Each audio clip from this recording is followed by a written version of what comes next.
Hello friends, so ngayon meron tayong napasok dito sa ating shop. I-review natin muna ito.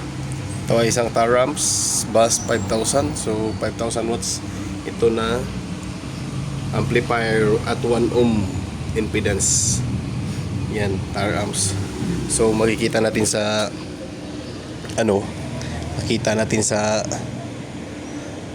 site kung magkano itong Taramps ay nagre-range siya ng mga 30,000 plus.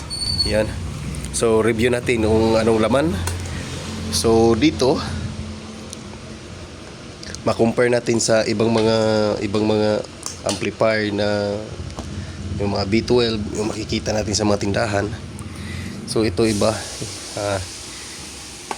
So napakalaki ng inverter transformer niya.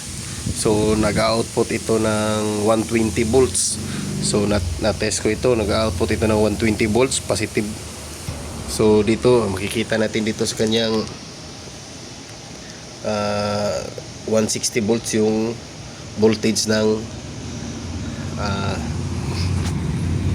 so ito ay isang positive 120 at saka respect to ground. So hindi siya positive negative.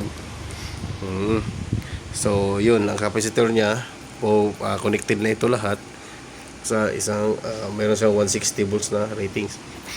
So 120 yung output nito mga friends.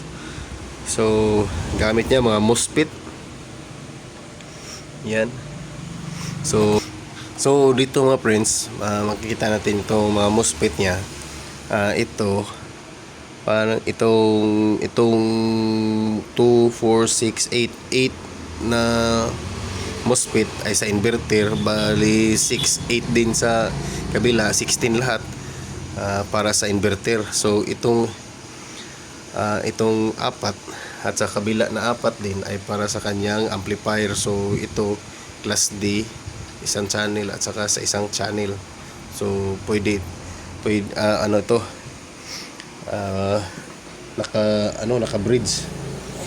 naka-bridge. Isa lang yung output niya sa terminal. So 2 channel input, 1 speaker only. Then yung sa dito sa kabila is yung supply niya. Dito yung supply. So pang subwoofer car amp. So class D. Yan. Ito yung loob niya.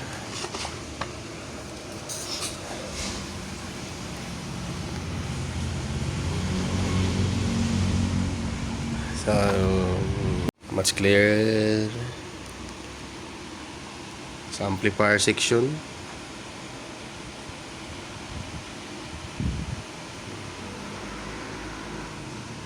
Power supply.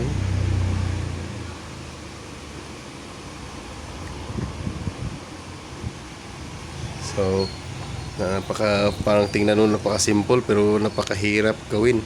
So trouble ko ito.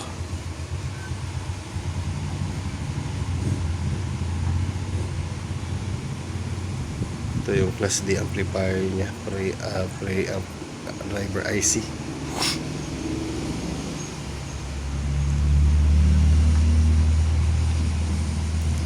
So yan guys, ito yung natin.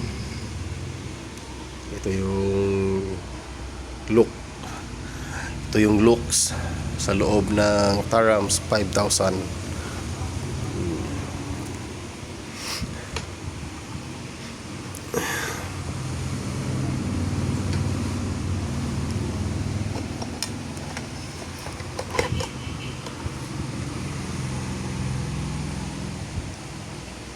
Sa input, left and right, sonic, subsonic, frequency boost, monitor. At ito na yung speaker. Yan. So yan yung review natin sa Taramps.